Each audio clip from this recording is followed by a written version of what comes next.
चलो शहबाज भाई।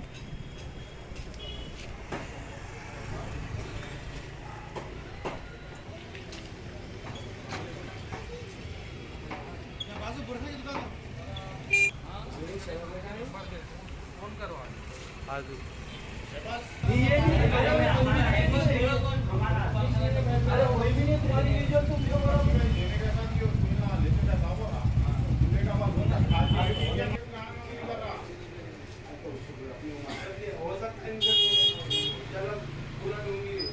इनके ऊपर भी कर दूंगा।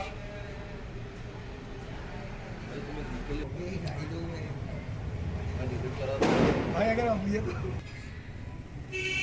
अरे बस करो क्या कर। चल।